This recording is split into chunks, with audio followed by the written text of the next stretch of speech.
Welcome to the Journey to Your Best Self podcast, brought to you by Your One Self.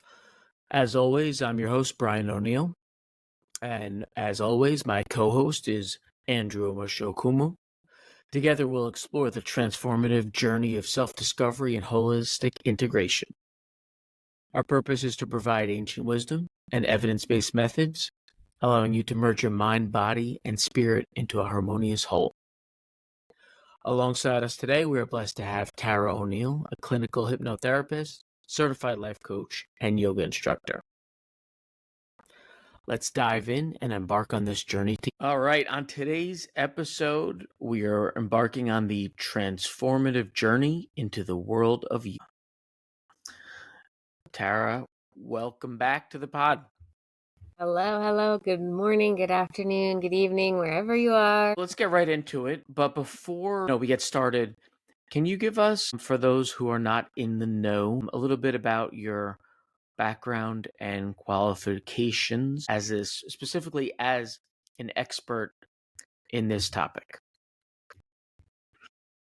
Yes, absolutely. I've worn a lot of hats in my day, but before I got into yoga, the career I was in was teaching. I was a high school teacher, and I was going through a tough time in my life. I was going through a breakup, and I went to a hot yoga class. I needed to get into something. I needed a hobby, a workout, a distraction, and yoga was just sent to me. I don't remember exactly how. It might have been like a Groupon or, like a, sign up for this month of, $50 of unlimited yoga. And I was like, all right, let me do it. I'll try it.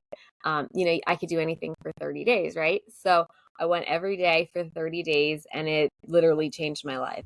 It was hot yoga. It was in Princeton, New Jersey, this beautiful, beautiful studio, Yoga Soul. Was such a huge part of my life. And I believe that I cried for about half of the session. And it was such a pivotal moment in my life, and it'll always be near and dear to my heart, while also, one of the tougher moments, toughest times in my entire life. It was a pivotal moment to change the trajectory of, eventually I would pivot from teaching high school to becoming a wellness practitioner. So after about a year of practicing yoga, I found Reiki, which is a energy healing modality, and we'll do an episode on energy healing as well. There are a lot of overlaps, a lot of similarities. And from there, I wanted to investigate yoga even deeper. I didn't know the spiritual benefits of it. I just knew of the emotional and physical benefits of it for that first year. And then I went to Thailand and I studied to become a yoga instructor. I spent the summer in Koh Phangan, this beautiful little island, in this remote, underdeveloped island with natives. It was absolutely beautiful. And again, another life-changing experience. My eyes were opened to all of these other ways of being, ways of living, what was underneath the hood of my own self, right? My own conditioned life and my own psyche. And from there, I could talk about this all day long because it's just such a beautiful part of my journey. But ultimately, I did pivot when I came home back to the States. I wanted to explore more. So I had an opportunity to go back to Asia for several months, where I studied even more with finding other yogis, sages, mystics, whatever you want to call them, that really devoted their life to these types of practices. And then I became a hypnotherapist. I lived out in California, where there's a lot of yoga, a lot of similar modalities that are mind, body, and spirit integrating, and became a life coach. Found a wonderful practice in the University of University of California, San Diego, where I became a light practitioner. I did an NLP training, timeline therapy, a lot of modalities that maybe people aren't going to recognize by name at the moment, but I encourage people to look into it, because a lot of times when you study these modalities, there's a dual benefit, learning about yourself, but you're also learning on how you could help other people. So, for example, you might say, well, I don't want to become a yoga instructor. That's okay. You can still go through the 200-hour yoga training without becoming a yoga instructor, or maybe down the road, right? So in the beginning, I only taught occasionally, volunteering at a YMCA. You could teach at your local community center. You could teach family and friends. But again, forgive me if I digress, but it is a part of me that is I'm very passionate about. And I always encourage people to explore yoga, because really it's exploring yourself. It's exploring your physical body, your emotional body, your mental body, your spiritual body. And so that all being said, it is the ultimate mind, body, spirit integration. So one of the things, and maybe you could tell us a little bit of the history of it, or what your understanding of it, as I know you are a philosophy major and a history buff. So, but it is important to note that it's not a religion by any means. Has been Well, known to be a path to enlightenment, right? And enlightenment we can define in many different ways. In the West here, we define it as self-actualization or self-realization, the top of Maslow's hierarchy of needs. well, I feel like there's going to be a lot of me just kind of teeing you up here, or setting you up for more of these incredible insights in this episode, which is, what the listeners want anyhow. So it works out perfectly. So you had mentioned quite a bit there, but you had mentioned the journey really took off when you had gone to Asia. What's the reasoning behind that location? As to getting the certification, and how does that connect with the history and philosophy of yoga, those Central Asian communities that you studied in? Yeah, absolutely. So, the roots can be traced back to ancient India and thousands of Mm, years ago. And we can go to the Yoga Sutras.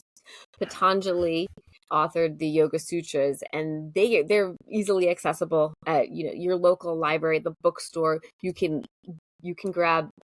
There's if not hundreds of books on yoga that are easily digestible to learn more about. So we won't spend too much time on that. But ultimately, the way that I could best describe it is that yoga is a rule book for life, right? It gives us the physical aspect of it. It allows us to give service. And I'm going to quickly go through the 8 limbs, if that's okay, Brian. sure. If you, yeah, now or whenever you, yeah, perfect. Okay. So that seems to make it a little bit easier, because in the West here, we often think of yoga as a physical practice, an exercise. The physical practice is one of 8 limbs, and that is what we call asana. So if you've ever been to a yoga Mm, class, you might notice that at the end of the pose, the word asana is there. So if it is sukhasana, easy pose, mm, or seated forward bend, or eagle pose, Gurudhanasana, or cobra pose, or all of these are ending in asana, which gives you the mm. understanding that it is the physical practice of it. Now, Okay. that is Sanskrit. And again, now it is not a religion, though its roots are the Sanskrit religion. So you'll hear these words as if sometimes in a yoga class you might hear the instructor use the original Sanskrit word. And it has a translation Okay. that you can find, either asking about it. I'm sure that the instructor could tell you, just so you have an idea. The asana is Mm-hmm. one. And the idea for yogis uh, to sit for meditation, they did asana before meditation so they could sit in meditation for longer periods of time. So Mm, meditation being another limb of yoga. Okay. The niyamas are ways to live by, things, a lot of cleansing. They did a lot of fasting. They were very self-aware as to what they consumed, be it reading materials, be it foods, people that they surrounded themselves with. Um, and yama is the ethical discipline of it. Often they are vegetarian or vegan, and one of the reasons for that is they practice ahimsa, which is nonviolence or non-harming to others or to themselves. Though that it's not a requirement by any means. Your what you consume for food or your dietary restrictions or preferences. Just giving you a little tidbit of why yogis are often associated with vegetarianism. Some of them are very strict in their practice and interpret it to be preferring no harm to other living things. So we have the yama, the ethical discipline, niyama, the personal discipline, asana is your physical. There's also pranayama. So now in our mainstream culture, we hear a lot about breath work and the benefits of breathing and manipulating the breath. Pranayama is a manipulation of the breath, which moves the life force energy. And the life force energy being the prana. In yoga, it is called prana. In traditional Chinese medicine, it's called qi. In Japan, it's called ki. Here, we often will say universal energy, but ultimately the same thing. Okay.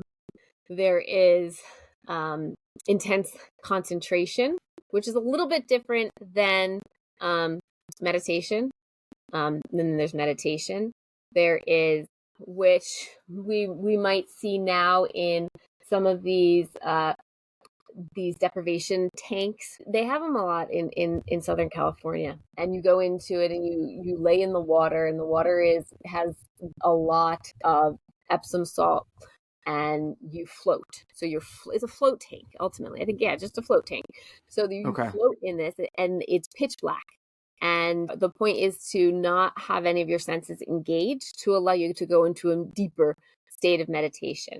And it is very, very therapeutic for the body as well. Right. The saltwater deprivation or the saltwater flotation or the idea that is just a tool to get you to this state, right? So that's not the end.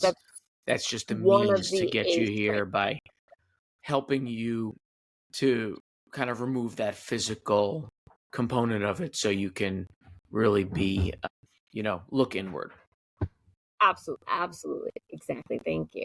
And then the last being 8, the best for last is samadhi.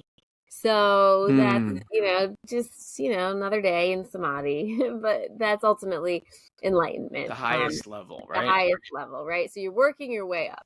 I mean, I joke about it because, the enlightenment, the way that it works is, the more we strive for it, the further away it is, right? And so it's a practice to build yourself to get closer and closer to be living in that way, as opposed to something that's so far away from you or outside of you that you're grasping, right? And so we'll speak so much about integration, right? Mind, body, spirit integration, your one self, right? So it's a lot of times we'll talk about the ego, which is the small self, and especially in yoga, not a bad thing, right? The ego just being the identification, Tara, ego. And then, enlightenment is the ultimate mind, body, spirit connection that dissolves the ego. So it is, we could talk. That's another thing we could talk about all day. Super, super amazing. But there's your 8 limbs. So ultimately, a great place to start is with the physical, right? Because when somebody comes to me and like, well, I don't even know where to begin, and I will almost always say asana, right? You get to move your body. It's a moving meditation, good for your body, good for your emotions, good for the neurochemicals, your endorphins, your neurotransmitters. It's similar to meditation. We have lots of studies, scientific journals that have come out with the therapeutic benefits of yoga, which we could get into now. Any questions? and it definitely is one of the limbs that's most accessible, right? So that's another reason to kind of have this early on the beginning of the season, because it's something that a lot of people can relate to. They've exercised, they've done physical activities before. It's not as daunting. It's you see tangible benefits right away. So there's a lot of reasons to kind of focus on the asana early on in our Journey to Your Best Self podcast. So what did you want to touch on next? Yes, and also I guess I could mention with the physical. We'll be talking about it in another episode, but the chakras, the energy centers. So similarly in traditional Chinese medicine, they have meridians, right? They have all these meridians that run throughout the body that connect to one another.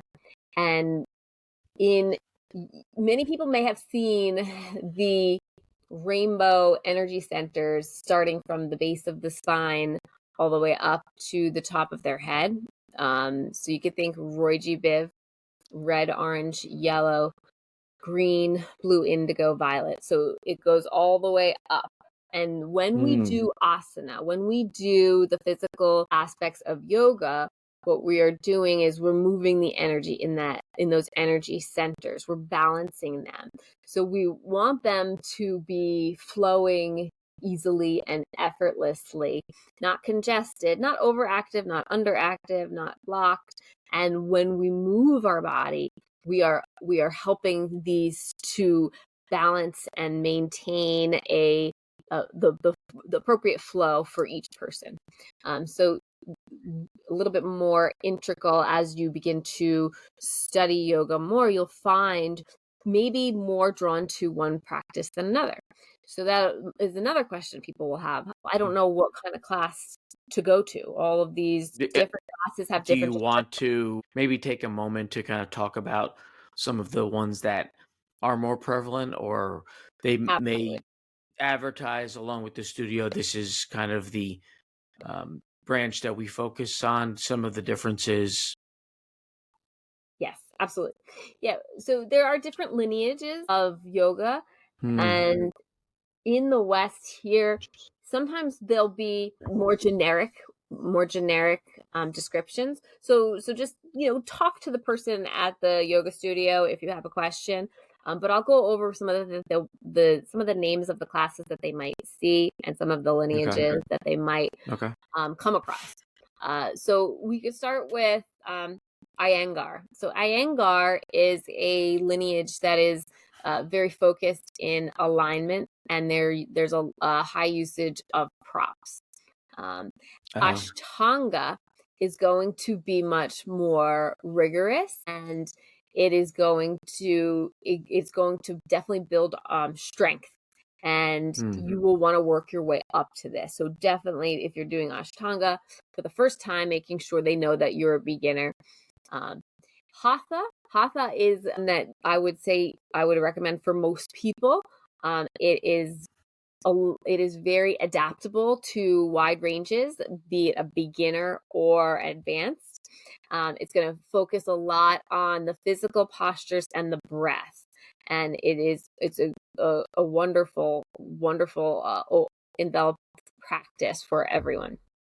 Yin yoga, yin and restorative are my favorite in terms of really relaxing. So some people need a little bit more rigor and a boost of energy. These ashtanga and vinyasas.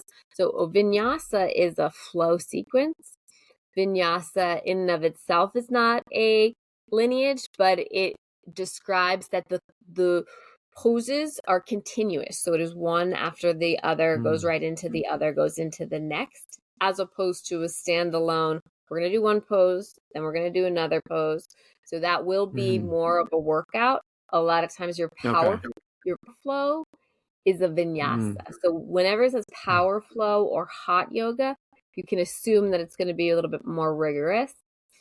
There's more of a sequence, right, where you have to connect and to complete maybe that the segment that you're doing, you have to kind of do multiple poses, or Yes. if I'm, from what I know, right? Right.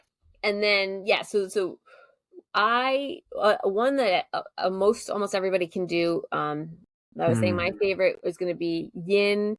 A great place to start, yin and restorative.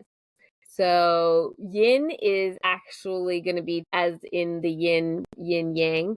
So yin is the slower.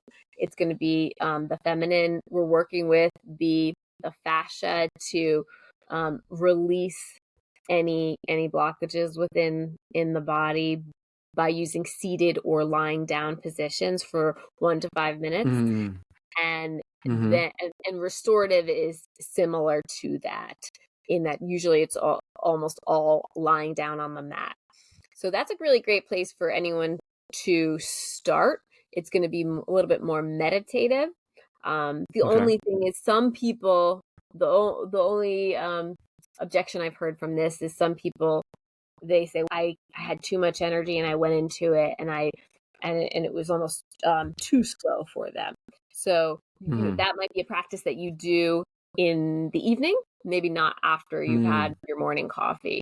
So just keep in mind, read the descriptions, talk to the people at the yoga studio, or if you're doing it on YouTube, watch a few minutes and see if it's something that would resonate with you.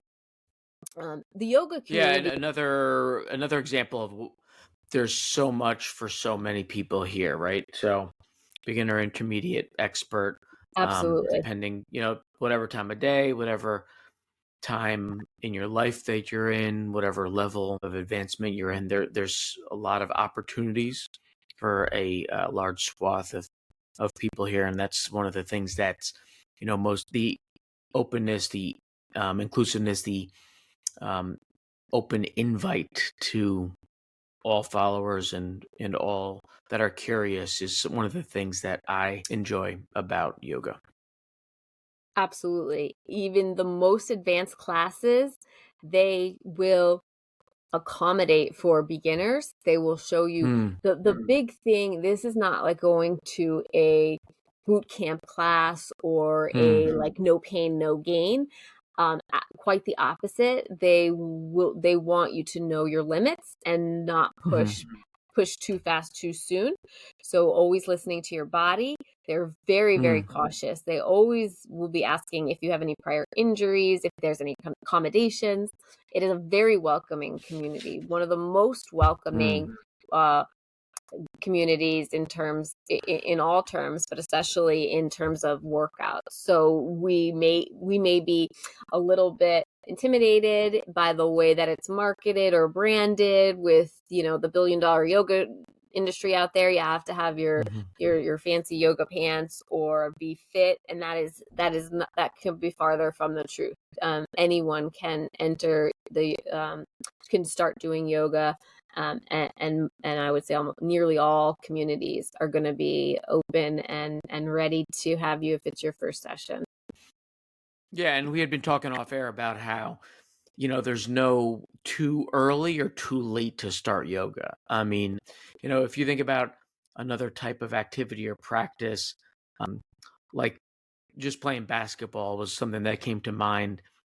If you start later on, probably not gonna ever dunk a basketball, right? But you can start well into midlife later on, or you could start really young, and you still, there's kind of, the playing field is in many ways even, right? So, and you can still progress despite any perceived limitations that you have. It's never too early or too late, I would say, to get, to that point. The reason is because there are so many benefits that connect to mind, body, and spirit. So no matter what place you are or what level you are in the hierarchies that we've spoke about, it really can fulfill a lot of needs in those three pillars. Can you talk to us about, some of those benefits, those tangible benefits that people might, initially need to see or want to see, or some of the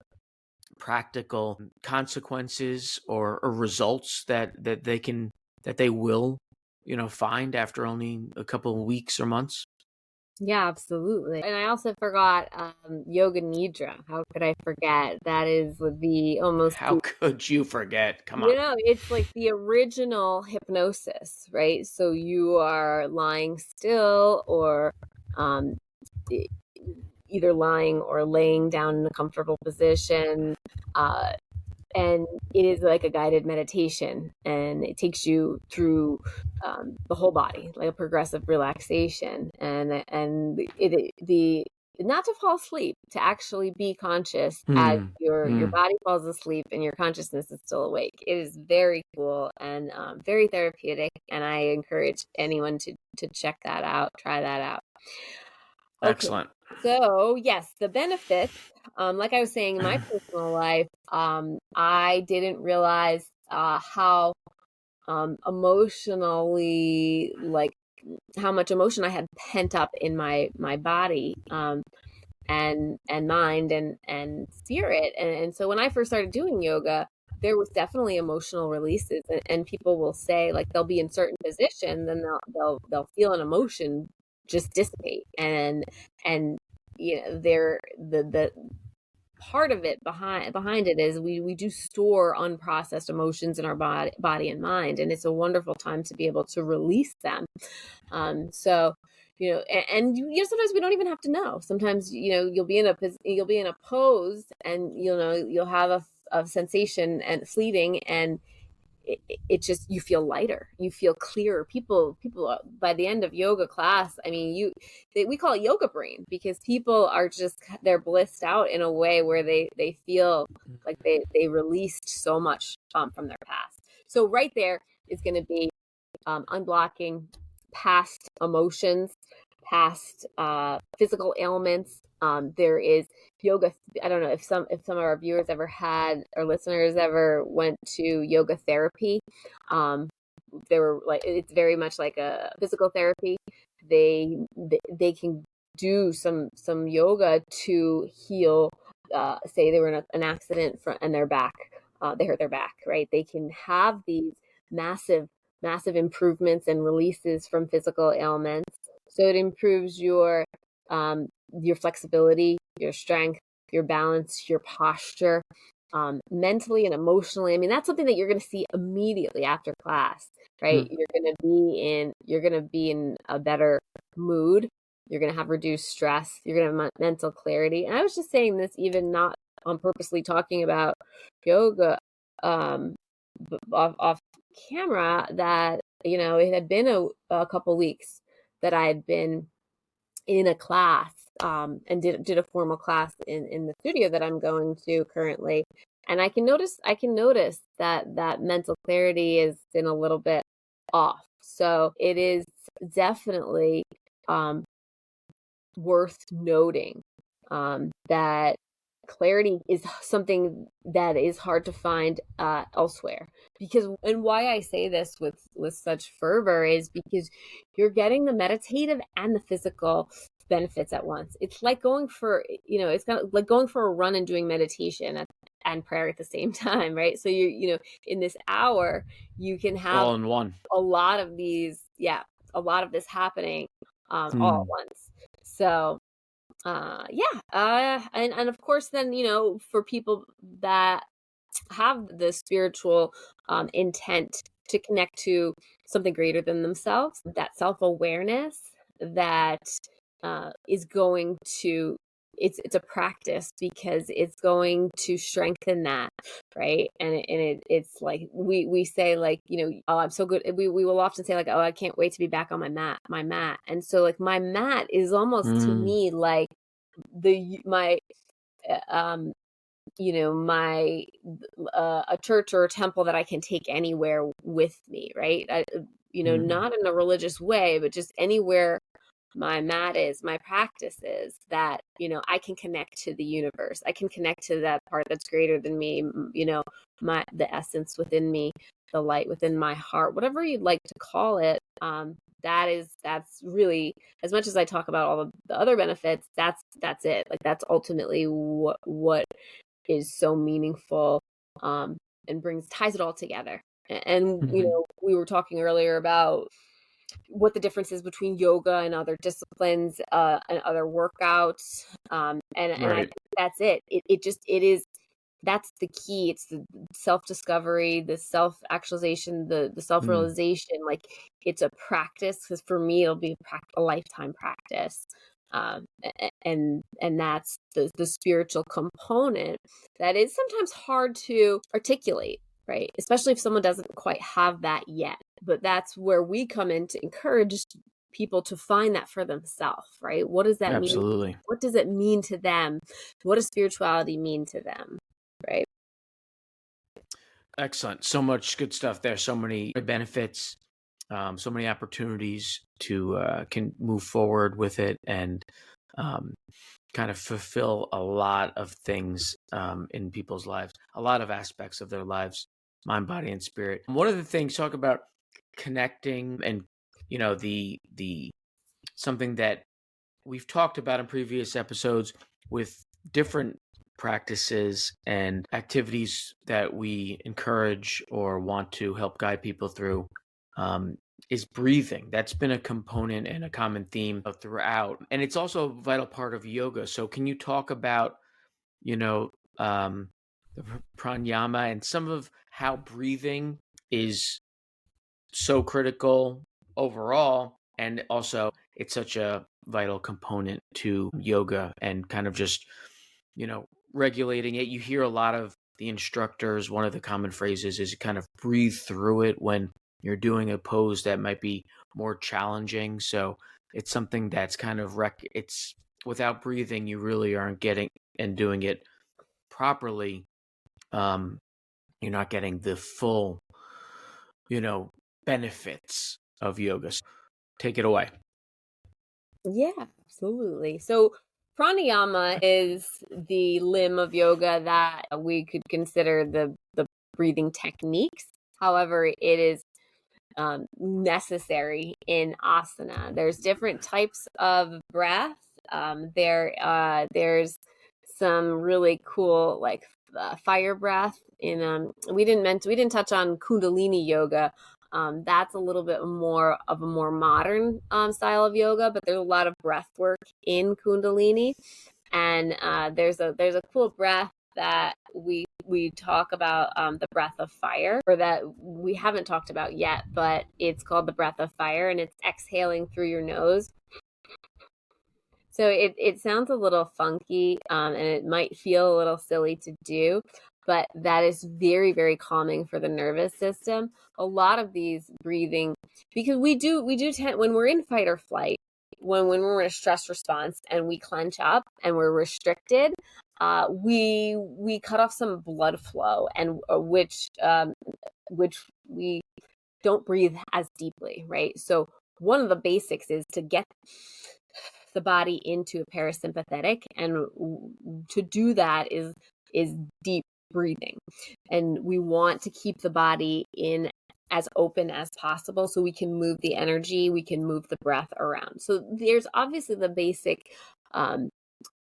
medically, we know that we need rich oxygenated blood to our cells in order to most efficiently function. And so any sort of breath within is going to be helpful. But so pranayama actually means the manipulation of the breath. So often it's holding the breath and then releasing. And this builds up, allowing you to have greater lung capacity and be able to hold these positions for longer. But yes, it does help when you're in a position for a long period of time to breathe into it, to strengthen your mental concentration, also strengthen your agility, strengthen your endurance in holding that position. And also, it's like at the edge of that uncomfortability could lie a blockage or something that you want to or need to overcome. So there's so much mental endurance that can be built from yoga. And that's a meditation in and of itself. So there, so with breathing, it becomes a part of the focus, right? So when we talked a little bit in when we were discussing meditation last episode, bringing your attention back to the breath when your mind wanders. Similarly, we want to bring it to the breath when we are in an uncomfortable position. We want to breathe through it. And so that's going to make the mechanism, like the breath is going to be the mechanism that gets you through that uncomfortability. So same as in life, if you're having a panic attack, if you're having anxiety, you're going to breathe through it, right? And you're going to process it, allows your body to process it, as opposed to running or taking a drug, or, we want to breathe through it, right? We want to build the resilience within our mind, body, spirit, right? And we don't want to just run or take a deep breath or numb, right? We don't want to do that, because that's just going to exacerbate the problem. We want to process.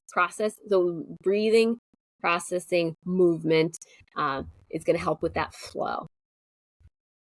Yeah, ancient wisdom, modern wellness example. Again, we have the episode 3 where we talk about the immediate stress relief techniques. And also we have a couple of clips on YouTube of the box breathing kind of walkthrough that you gave us. So the breathing is definitely going to be another one of those overarching themes.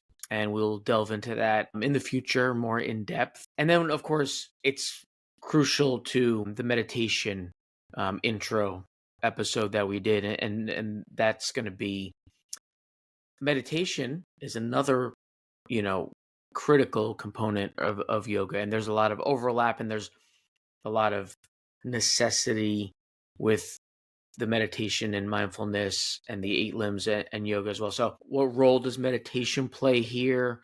How is it important? How can we kind of connect those two practices if some of us think of them as distinct?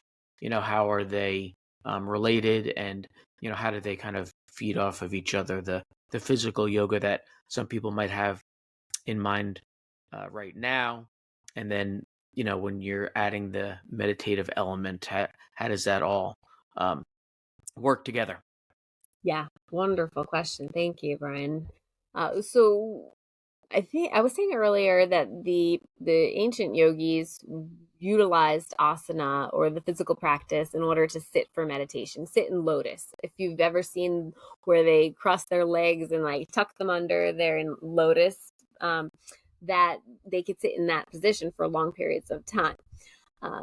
So when people say in our modern world, we'll often say, well, I can't sit for meditation because I have too many thoughts, or I'm too anxious, I have too much energy. Well, doing the yoga practice first is going to allow you to balance out. It's going to take you out of that sympathetic fight or flight. It's going to bring you back into homeostasis, or an equilibrium, where you can sit more comfortably with yourself, as opposed, and so energetically, a lot of that excess that we have from the day, from life, will be gone after the yoga session, and it'll make it a lot easier to sit for meditation. And there you can connect more with the deeper parts of yourself. So that is if you were to do like a full meditation afterwards.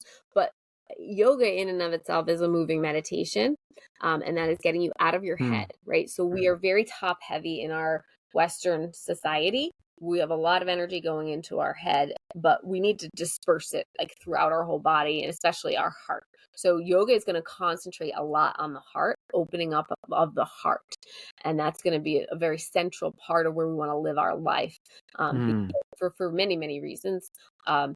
And so so throughout the yoga, depending on what style of yoga class you're doing or session that you're doing, there might be moments of deeper meditation throughout, right? If you're in a yin style yoga and you're doing a heart opener that's sitting there for 5 minutes, can be a pretty deep meditation. But almost all yoga sessions will end with shavasana. And that is anywhere from, 1 to 10 minutes of laying down in corpse pose. And that's where all of the goodness settles in. So throughout the yoga class or sequence, you could think of it as, like shaking up the snow globe, and we want it all the goodness to settle, right? So we've moved around all of the things. We've got rid of what we don't need, and what we want is to settle in back into our own, again, using words like equilibrium, homeostasis, balance is where we want to be by the end.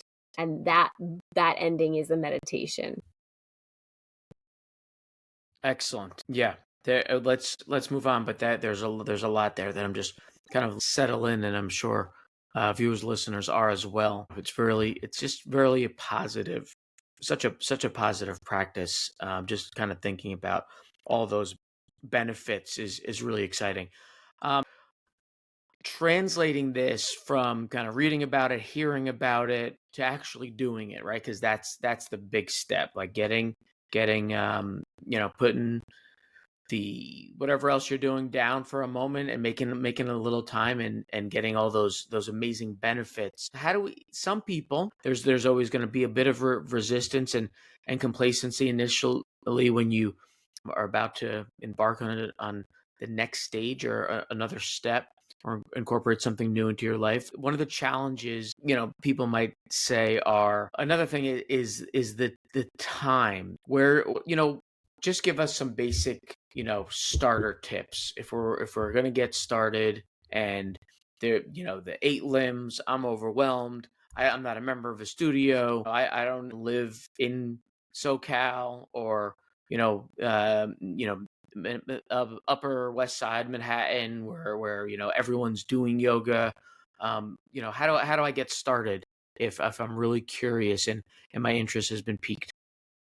Yes, wonderful. I would say a lot of what I've been saying again, and that's give it 30 days. So Okay. you could start if you let's use someone that Wait a minute. Consistency. Feeling like I didn't even need to ask you. Consistency is key. Consistency. All right.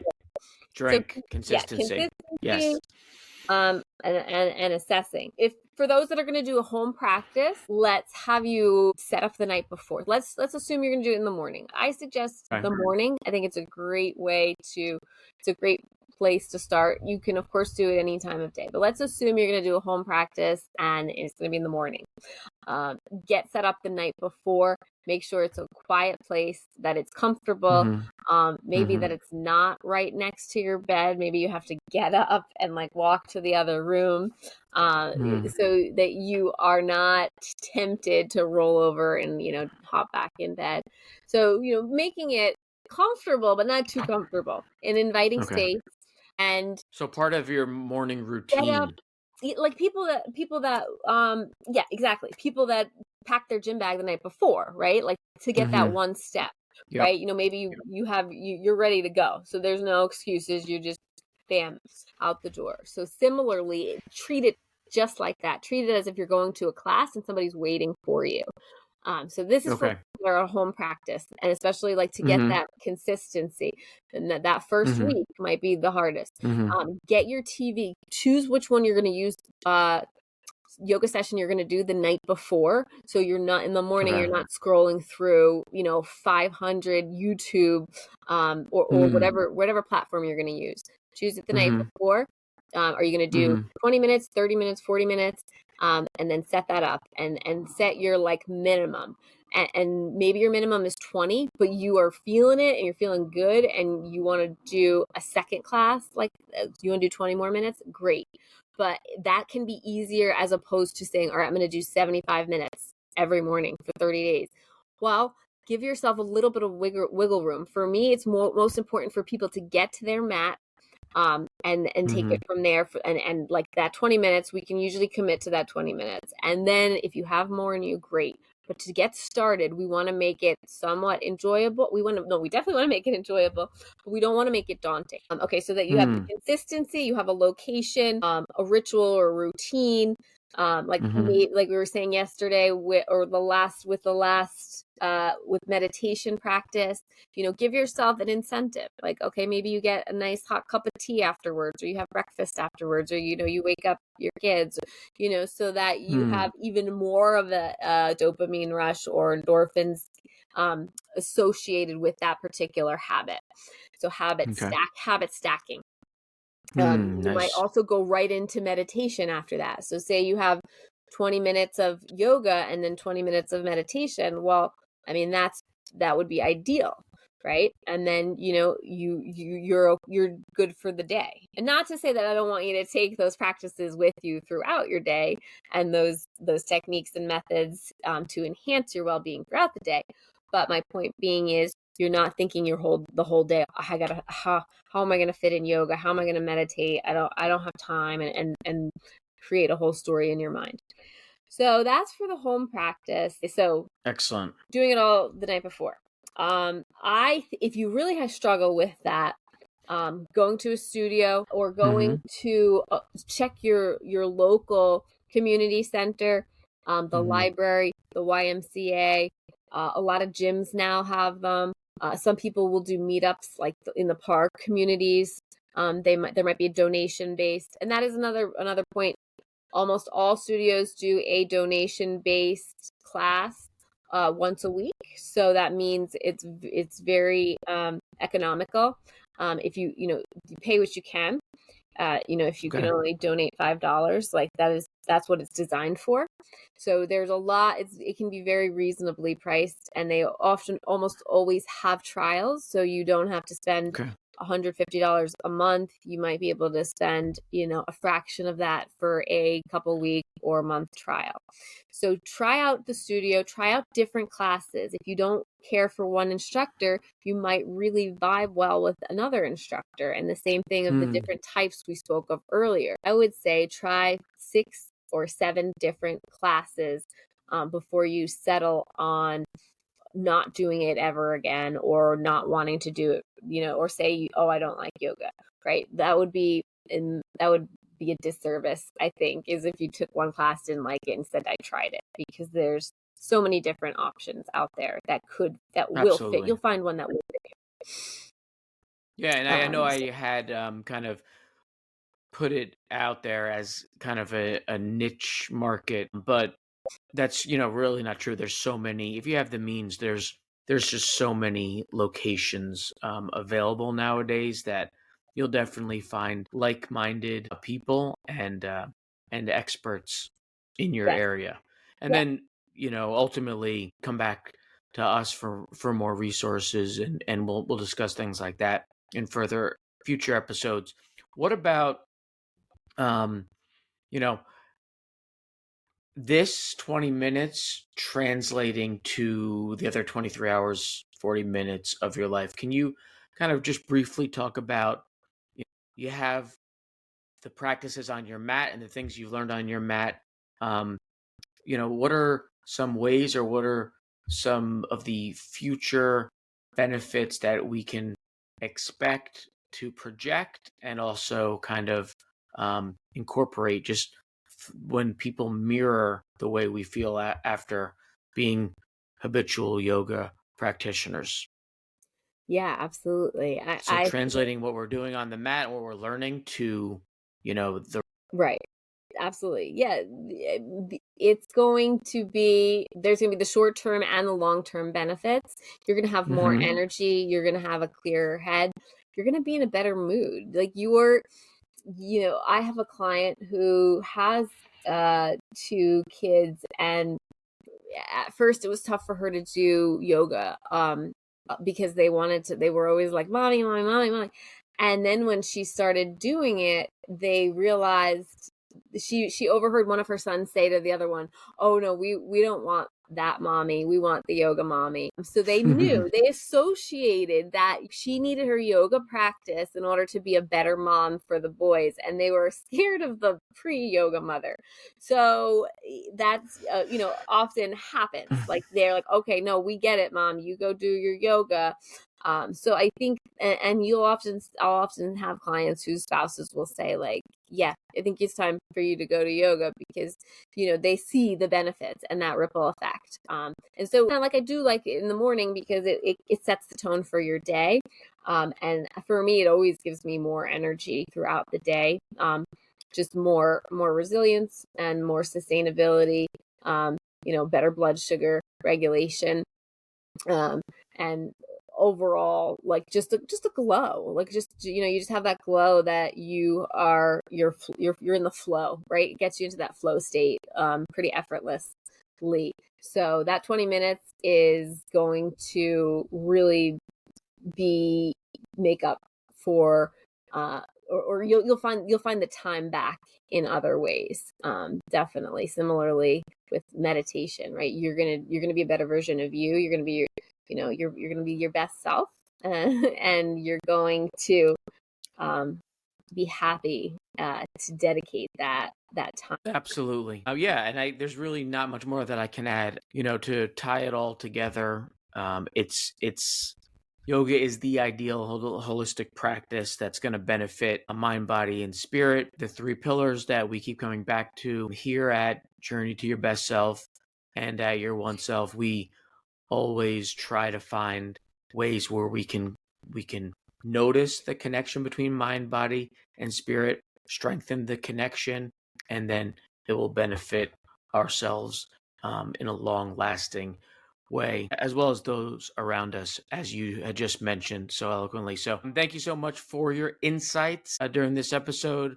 As always, this was really there wouldn't have even been another guest that I could think of that could have provided that kind of the knowledge and the positive foreshadowing of what yoga can do to all our followers, and how it can help kind of transform them to be their best selves for sure. Make sure you follow on youroneself.com, on Instagram, on YouTube, TaraO'Neill.com. There are going to be a lot of resources that we're going to provide to help guide you. Keep following Journey to Your One Self podcast. There's going to be a lot of serenity sessions, as we had mentioned, coming through that are connected to this, guided meditations led by Tara, a lot of more in-depth episodes where we kind of go on to some more intermediate to advanced yoga discussions, some more meditation stuff, some more breath work stuff. So there's a ton to stay tuned for. And that's it. I just wanted to thank Tara again. As always, this is your host, Brian O'Neill, wishing you peace, love, and self-discovery. Thanks again, Tara. Thank you, Brian. Thank you to the wonderful listeners. Remember, yoga is for everyone.